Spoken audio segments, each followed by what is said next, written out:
Wazee wa mila tumekataa maandamano. Kijana atakayevuka mdomo wetu, sisi tutamurani.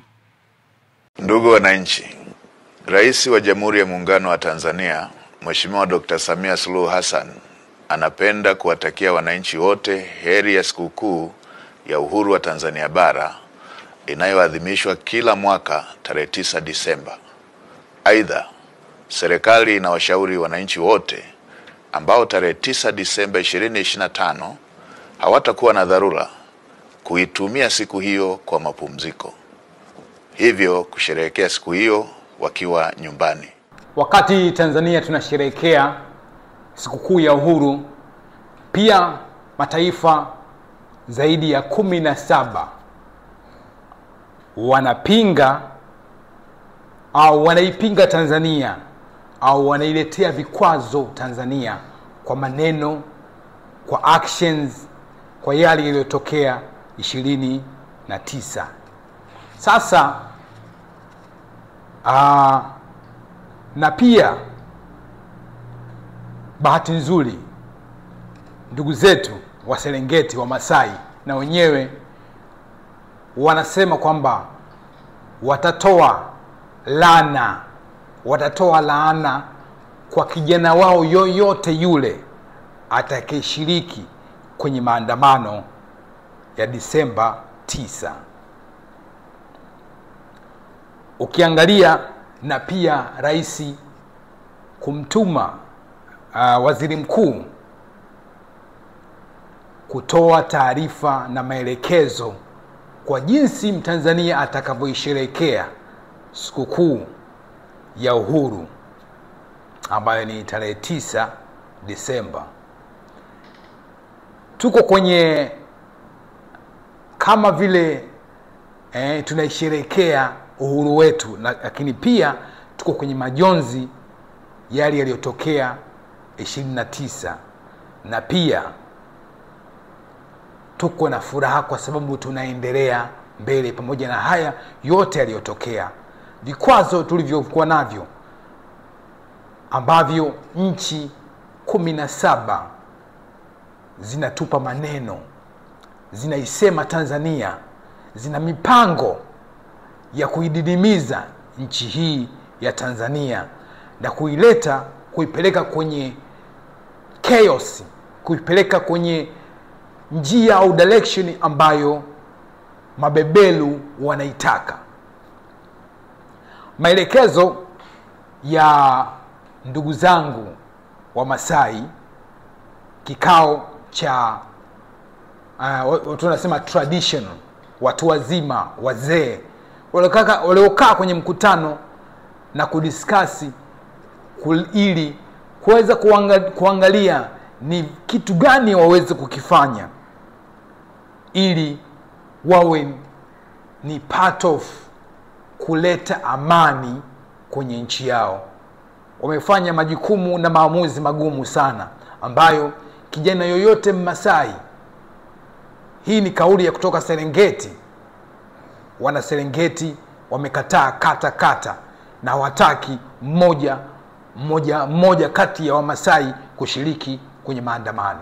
Sasa huyo kijana yoyote atakayekwenda, basi haya maneno yanamhusu. Maneno ya Wamasai na viongozi wa Kimasai, hao ni machifu, hao ni wabibi, hao ni wazee, watu wazima, wazee wetu wamekataa hilo neno na wamesema huyo kijana ataingia kwenye moja ya laana zao. Wazee wa mila tumekataa maandamano. Kijana atakayevuka mdomo wetu, sisi tutamurani. Mimi sipo kabisa. Unajua kuna wakati taifa likiwa kwenye shida kama hizi, watajitokeza watu kusema ukweli, alafu ukweli watasema ukweli wa kutoka mioyoni, na haya ndo lazima tuyaweke kama Watanzania. Ni nini unafanya wewe kama Mtanzania kulifanyia kazi, kuleta amani au kulitumikia taifa lako ili liweze kunyanyuka, lisididimie. Hichi ndo kitu muhimu sana ambacho cha kujiuliza kama kijana au kama mzee, kama baba, mama, kaka. Hichi ndo kitu cha kujiuliza. Nafanya nini mimi? Je, ni kitu gani ambacho labda nifanye? Kukiwa na malalamiko mengi sana au misemo mingi sana au idea na plani za kuididimiza nchi yetu za Tanzania, na wakimsema rais wetu wa Tanzania, mama yetu, hawa nchi za magharibi ambao ni mabebelo, nchi ambazo zinamsema na kuitakia mabaya nchi yetu Tanzania, mojawapo ni Uingereza, Ujerumani, Poland, Marekani, Ufaransa, Ubelgiji. Hizi ndo nchi, baadhi ya nchi ambazo zinaishutumu Tanzania kwa yale yaliyotokea Disemba 29. Sasa nchi hizo kwa nini zinafanya hivyo? Zina maslahi yao, especially Ubelgiji. Mnajua kabisa kwamba Ubelgiji ni moja ya nchi ambazo paka leo hii hawatupendi watu weusi. They don't like us. Trust me. Mimi nimeishi South Africa na niliwaambia kwamba kuna instance ambayo niliitwa nyani kwenye treni, naenda nyumbani zangu, sina hata habari, najiselfie tu, anatokea mzee anakuita nyani. Yani kwa sababu tu na niko Afrika kwetu niko Afrika. Sasa usijidanganye kwamba unaposaidiwa kuharibu au kuleta machafuko kwenye nchi yako, don't expect these people will support you. Hawa watu wana vitu vyao behind the back. Mzungu yani once unadili na mzungu, kumbuka kwamba it's a betrayed. Hawa nchi hizi nilizozitaja, Marekani, Ufaransa, Poland, Ubelgiji, Uingereza, hawa watu hawajawahi kumshambulia Bibi Netanyahu, yule waziri mkuu wa Israeli. Hawajawahi kumshambulia na maneno, hawajawahi kusema chochote kumlani yale aliyoyafanya Palestina, kuwaua mamalaki ya Wapalestina. Hawajawahi kusema hivyo. Wamekuja kusema kwa sababu huyu mama ni Mwafrika, huyu na hii ni Afrika. Sasa hivi ndo wanahasama midomo wanasema. Na pia kumbukeni kwamba hawa Ufaransa ndo nchi ambayo imedidimiza na kuigalagaza Burkina Faso kwa miaka zaidi ya 30 na kuigalagaza madini, kutoa madini kupeleka kwao. Yani uchumi wao wa Ufaransa walikuwa wanategemea Burkina Faso. Sasa hivi Burkina Faso imejitoa. Ndo maana nawaambia soma nyakati, waambie watu wakujulishe wanaojua dunia sasa hivi inakwenda vipi kwenye vita hizi za uchumi, na nani inatakiwa sasa hivi ujue kama Mwafrika ni nani adui mkubwa sana, na maadui ambao wenye Afrika na nchi yetu na nchi zote za hizi za Afrika ambazo zinajaribu kujitoa kwenye utumwa wa sasa hivi, utumwa wa kisasa ambao wanakwambia ufanye vile wanavyotaka ufanye. Hamwezi kujua mpaka ujulishwe. So nachokwambia mimi kwamba inatakiwa uweze kuelewa kwamba tuko kwenye nyakati gani. Kwa sasa hivi nchi ambazo hizi nilizokutajia, hakuna hata nchi moja ambayo ina mapenzi na Mwafrika, ina mapenzi na Mtanzania, ambayo inapenda maendeleo ya Waafrika. Ufaransa ndo yani don't even say it, kwa sababu moja ya nchi ambazo za Kiafrika, Mali, ambayo wamechukua na yenyewe inaendeshwa na kiongozi ambaye ni kama Ibrahim Traore. Sasa hivi imefutilia mbali Kifaransa au ile historia, somo la historia ya Ufaransa katika mashule wameifuta kabisa. Kwa nini? Wameona hawa watu hawana maana. Sasa usishangae kwamba Ufaransa wakawa wanailalamikia na wewe mtu mweusi ukawa unashadadia. I'm telling you, anywhere you watching me in the world where you can speak whatever, you can translate this Swahili. What I'm saying is that France, the French is being removed from the education in Mali. Why? Because we know French it's been exploiting. Wamekuwa wame-exploit sana Afrika. We know. Na kama nchi ambazo kwa mfano nchi kama Italy, na wenyewe Italy wanalalamika. Unaweza kulalamika lakini sio kuplan kwamba hawa watu waingie kwenye machafuko so na wenyewe waweze kubenefit. So huu ndo muda ambao wa kijana wa Kitanzania na wa Kiafrika wanaojielewa. Mimi naongea na watu ambao wanajielewa. If you know kwamba okay, where are we going, who we are, what are we going to be, what is our next generation will have into our own country, into our own continent, African continent. Vizazi vyetu vitafaidika nini kama leo hii sisi tusipopigana na kupambana na hawa mabebelu wanaotaka kutudidimiza leo hii na kuondoa au kuendelea kuwa na utumwa wa kisasa. Sasa hivi tuna vita nyingine ya uchumi. Ukiona hata Mkenya, ndugu zetu wa Kenya wakiwa sasa hivi wanaongea wazi kwamba watalii wamekimbia Tanzania, na yeye Mkenya mzee, mtu mzima, anaongea on social media as if it's okay. Yani it's okay watalii kukimbia Tanzania kwenda Kenya, as if wazungu ndio wanatufanya sisi to survive. Yani utalii ndio unafanya sisi to survive. Yes, unatuletea mapato but not surviving. Imagine how brain the watu ambao watu weusi wengine ambao wana very low capacity ya kufikiri. Yani watu wanajua kama watu wanafikiri kwamba Watanzania au Afrika ita survive au itafanya maisha yake haito survive kwa ajili ya mzungu kuja kutembelea Afrika.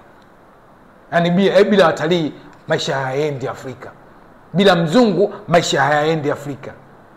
Come on guys. Ebu chungulieni Burkina Faso. Wanafanya nini? Mimi nitapigia mfano tu Burkina Faso kwa Ibrahim Traore.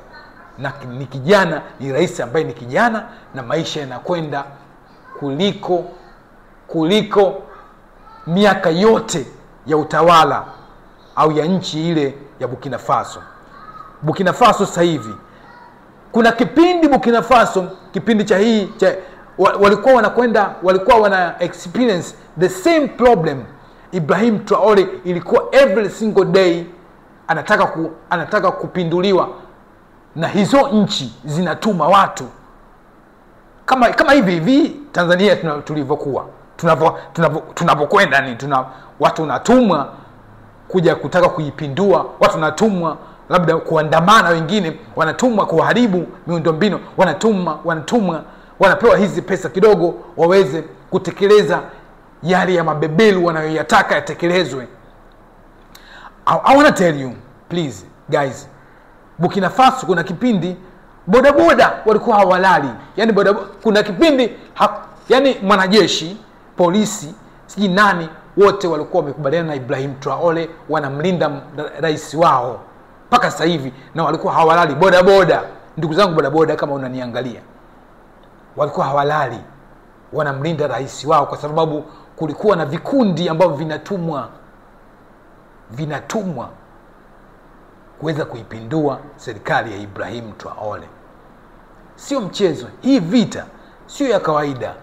Watatumiwa watu wengi sana, na hao wanaohamasisha maandamano ambao wako nje ya Tanzania wakakuambia kwamba tunakwenda kuandamana, yani wanatumia tu yani yeye na nyie, wakati yeye yuko nje anawatoa sadaka vijana,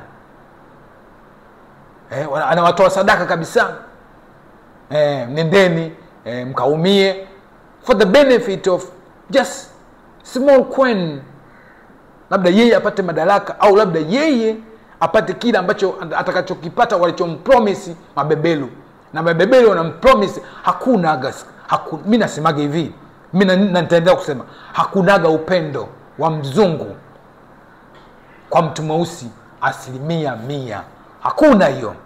Ukiona mzungu anakupenda ujue kuna kitu anakitaka kutoka kwako, lakini sio kwa huruma. Na wanasubiri tu kwamba sisi wale wajinga watuharibie nchi. Yani ujinga utuharibie nchi. Ujinga wa Mwafrika, watu wanasemaga sisi wajinga, ujinga wa Mwafrika watuchonganishe kwa ajili ya hivi vitu, asilimali zetu hizi, watuchonganishe, tupigane, kuchafuke, pasiwe hapakaliki kama Sudani, alafu anze kutuonea huruma. Jamani, tunaomba please send some food into Tanzania. Watanzania wanahangaika, wanakufa njaa jamani. Sisi ambao sasa hivi tunaweza tuka move around, tuko huru, lakini itafikia wakati tusipo jitafakari na tukasitisha yote haya na tukajisupport sisi kama sisi wa Afrika, tukamsupport rais wetu, hawa viongozi wetu ambao hawako 100% okay. Na kwambia they are not 100% okay, but it's better than those people ambao walitufanya sisi slavery long well, walitufanya sisi watumwa. Mababu zetu walikuwa watumwa juzi tu, wala hata sio miaka mingi, miaka 100 na walikuwa wanatufanya sisi watumwa. Miaka 200 walikuwa wanatufanya sisi watumwa. Leo hii unafikiri kwamba huyu mtu mweupe atakuwa na mapenzi na wewe? Tusherekee sikukuu kwa amani. Tumeambiwa kwamba tusitoke kama hakuna dharura. Kama hakuna dharura, just chill ndani, angalia movie, kama una vitu vyako vya kufanya, fanya ukiwa uko nyumbani kama sio dharura. Lakini kwa safari hii hapa, this is gonna be very very different. Hii itakuwa different one, kwa sababu ukitoka na kuweza kufanya yale ambayo serikali imekataza. Serikali haina dini baba. Kama Muislamu, Kristo, siji hauna dini, ndio utapambana na watu ambao hawana dini. Hawatokuhurumia, either wewe you are Muslim or you are Christian. Umeambiwa kama hakuna dharura, usijichanganye. Mimi nataka niwaone tu vijana wenzangu. I don't want to see someone is missing au mkanimiss mimi kwa sababu tu nimeingia sehemu ambayo sikutarajiwa kuingia.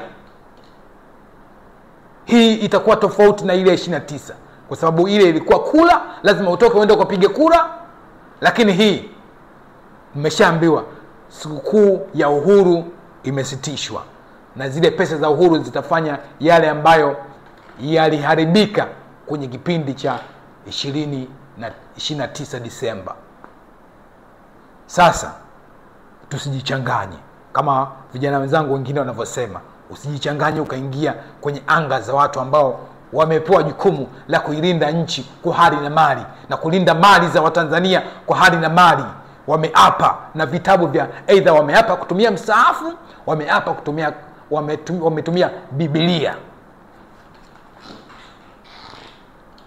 Guys, let us be safe. Tujiangalie sisi tunaenda wapi, what we want. Nawaambieni kwamba tunapokwenda sio pabaya. tusiwe tunabeza tu kila kitu tubeze. Hapana vijana wenzangu, sisi kama sisi machafuko tunayaona kwa majirani zetu kama vile Sudani, the same thing. Unajua Sudani kilichotokea ni nini? Kuna msichana ambaye alikuwa anaitwa Leila, yani huyo ndi the same thing kama Mange Kimambe alichokuwa anakifanya. Alihamasisha watu wakaichukua wakaipindua serikali. Walivyoipindua wakampindua rais, nchi ikachukuliwa na wale ambao walikuwa wanaitaka. Sasa hivi hakuna amani. Nilikuwa naongea na mtu wa Sudani juzi tu hapa. Sudani wako Marekani, wengine wamekimbilia wapi wamekimbilia huko nchi zingine, wengine wako hapa. Si mnajua kwamba Sudani hakuna chuo cha kwenda, watu hawasomi because of that. Hivyo hatutaki. Mimi sitaki. Mimi ndo mchango wangu katika nchi yangu, katika taifa langu hili la Tanzania. Vijana wenzangu, tukae kimya ambako panastahiki, tukae kimya. Tuongee pale ambako panastahiki kuongea, na tuongee ukweli. Tuongee ukweli kwa manufaa ya taifa letu. Sio tutumwe na watu ambao tukiwaangalia hivi unaona kabisa huyu yuko tofauti na mimi. Je, ana mapenzi na mimi? Hichi anachonipa hichi kwenda kufanya haya mambo mabaya ambayo yataharibu nchi yangu, je, ananitakia mema huyu? Na huyu mimi, je, nitakuwa kwenye himaya gani? Fikiria hicho. And then ukishatafakari, acha akili yako ile ambayo iko ndani ikwambie, unajua wewe unaingia chaka, usikubali. Alafu sasa hiyo uignore. Ignore, and then ndo you get into trouble. Brothers and sisters, naombeni sana muwe safe. Sherehekea siku yako ya uhuru kwa amani. Na nyie baba zangu, kaka zangu, maanko zangu, mtu akitoka mwambie unaenda wapi. Mwambie unaenda wapi, otherwise unamtoa sadaka. Kama umeamua kujitoa sadaka, that is okay. Na waombeeni Mungu awabariki sana. Mungu aibariki sana nchi hii Tanzania, kwamba vizazi vijavyo viweze kufaidika, viweze kusema kweli baba zetu, mama zetu walipigana, walipambana, na sisi mpaka leo hii tuna hichi tulichokuwa nacho. Nawaambieni vijana wenzangu, nyie huko migongoni mwenu mna watu ambao watazaliwa, mtawazaa, ambao watakuwa maraisi, watakuwa mapadri, mashehe, watakuwa watu wa maana kwenye nchi hii. Utakapokwenda kufanya jambo ambalo la kutoa uhai wako, umeshaua watu ambao wangekuwepo kwenye nchi hii, ambao wangekuwa maraisi, wangekuwa viongozi wazuri. Kwa sababu ya tamaa tu, hivyo vyote vinaweza vikapotea. Tuzilinde rasilimali zetu kwa akili zetu, na tumsapoti rais ambaye yuko madarakani, kwa sababu hii ni awamu.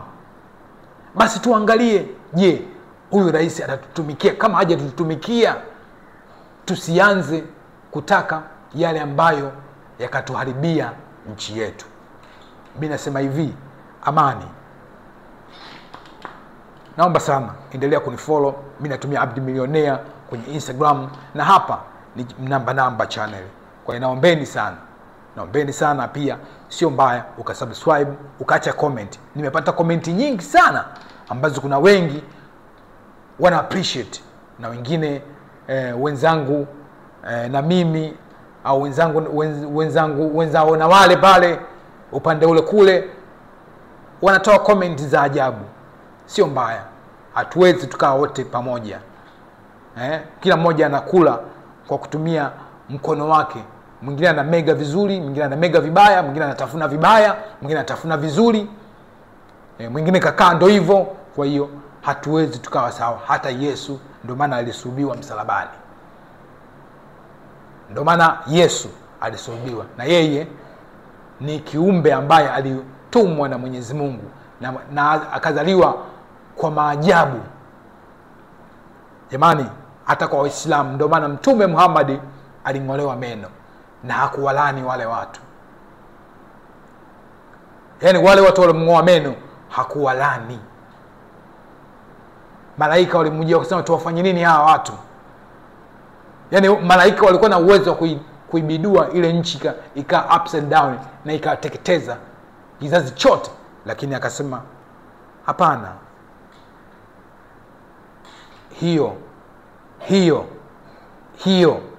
ndo nyoyo za watu wema, kwa sababu wanajua kizazi kinachokuja na kizazi ambacho kilichokuja kutokana na wale watu waliompiga Mtume kumng'oa meno wakawa Waislamu wazuri, binadamu wazuri.